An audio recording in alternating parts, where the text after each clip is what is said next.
at the heart of it is the problem that we didn't offer a clear enough alternative at the last election. At the heart of it is also the problems of deindustrialisation, which are not recent. They go back a very long way. So do you accept that Labour has continued that failure then?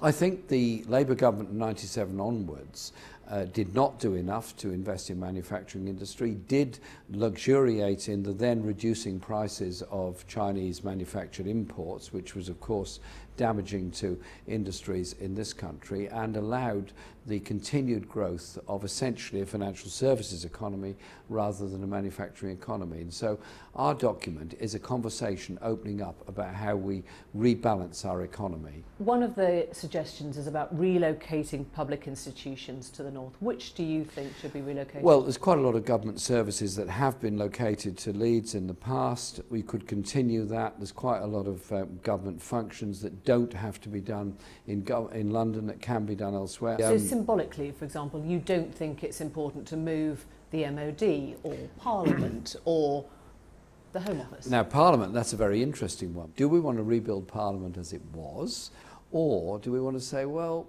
maybe Parliament could go somewhere else, maybe Parliament could rotate, maybe we could show that we are one Britain and actually have sessions of Parliament elsewhere? I'm open to that idea. When you talk about opening a conversation, sometimes you start sounding like other politicians. Oh, well, I'm having a bigger conversation then. Well, what would Jeremy Corbyn like to see? Would you like to see Parliament rotate? Yes, I would. Let me read you today's Daily Mail headline. Corbyn addresses mass rally from top of fire engine as activists pour onto street. What does that feel like? It feels like the Daily Mail possibly weren't there, but maybe they were. We had a rally last night in London. It was overflowing. We had to have overflow meetings in the neighbouring town hall, in a neighbouring room, and there were still 500 people who couldn't get in. The emotional side of that response is missing. For Jeremy Corbyn to be addressing overflowing halls, streets, young activists, what does that feel like to you now? Exciting, very exciting, because it shows that there is a huge gap in the political conversation held by political parties in Westminster and the way in which the Parliament system operates and the views and aspirations of a lot of young people. Is it good for you? Did you always dream of being a leader, a Prime Minister? I didn't set out in life with any overweening ambition to do anything. I became a Member of Parliament, I served my constituents and I'm proud to do so. I was asked to put my name forward to this position in order to articulate that debate and be prepared to take on the jobs that go with it, and I'm prepared to do that and I'm excited by it. I'm not somebody that goes through life measuring myself against this benchmark, that benchmark or the other benchmark.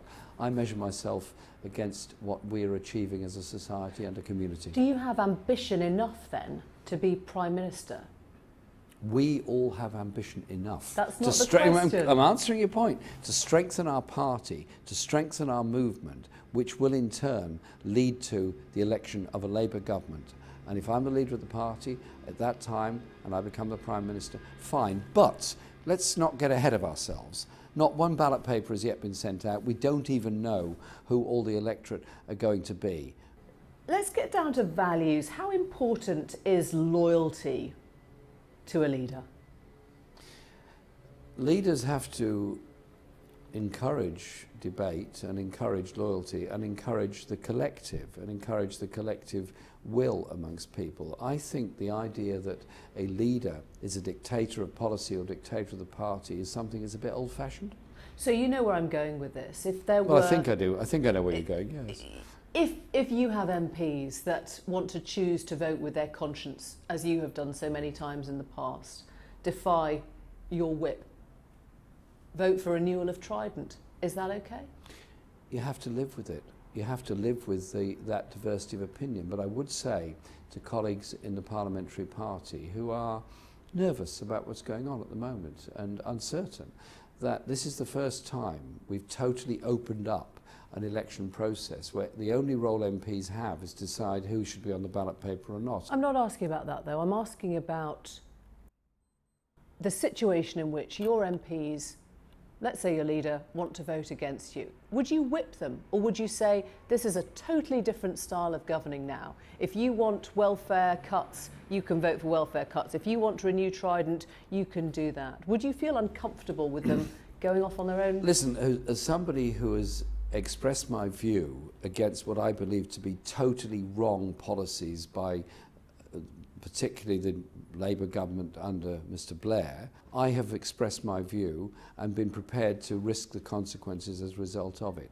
If others have the same view, maybe in a different direction, I would also understand and respect that, because at the end of the day, we're accountable to our local communities as much as we are to each other. And so, does it make life easy? No, it doesn't. But if you go on a direction of travel in which we are putting forward a different economic agenda, a welfare state that actually deals with the issues of poverty rather than demonises the poor, then I think a lot of people are going to come with us. I have an open heart and an open mind to all my colleagues in Parliament, and I don't indulge in personal abuse. If somebody thought you were totally wrong, could they still work for you? Yeah, of course. You've raised that question of foreign policy. Is the government right to extend tornado missions to fight ISIS? Do you support that? I'm concerned about it because there's going to be a lot of civilian casualties. It might end up recruiting more people into ISIS. I think we should look very seriously, very urgently, at the money that ISIS have got, the arms the ISIS have got, and ISIL rather, and the export of oil that ISIL is making. But right now you would not fight ISIS militarily? I would want to isolate ISIS. I don't think going on a bombing campaign in Syria is going to bring about their defeat. I think it will make them stronger. So I'm not in favour of that. Any kind of military intervention in terms of ISIS? I'm not a supporter of military intervention. I'm a supporter of isolating ISIS and bringing about a coalition of the region against them. Some of your supporters feel passionately that Tony Blair should be tried for war crimes. Do you? Chilcott Report's going to come out sometime. I hope it comes out soon. I think there are some decisions that Tony Blair has got to confess or tell us what actually happened. What happened in Crawford, Texas in 2002 in his private meetings with George Bush? Why has the Chilcott Report still not come out? Because apparently there's still debate about the release of information on one side or the other of the Atlantic. And at that point, Tony Blair and the others that have made the decisions are then going to have to deal with the consequences of it. So should he be tried for war crimes? If he's committed a war crime, yes. Everybody who's committed a war crime should be. I think it was an illegal war. I'm confident about that. Indeed, Kofi Annan confirmed it was an illegal war, and therefore he has to explain to that. Is he going to be tried for it? I don't know. Could he be tried for it? Possibly. But you would like to see him tried for war crimes? I want to see all those that committed war crimes tried for it, and those that made the decisions that went with it. Lastly, the Labour Party may be split on the prospect of a Corbyn leadership, but the Tory Party is united behind you. They think that would be the best thing ever. Are they really? Does that worry you? Listen, if this election results in a new leader who wants to encourage the party in a different direction, there's then going to be a continuing policy debate in the party. We're not electing a dictator, we're electing one person. We're also electing a deputy leader at that time. I think we're big enough, grown up enough and strong enough to understand the message we're getting from ordinary Labour Party members, Labour supporters and trade union members who want to see the Labour Party moving in a different, more coherent, cohesive direction to create a more equal, decent, fairer society in Britain. They're fed up with the levels of inequality that we all suffer in Britain. Thank you very much indeed.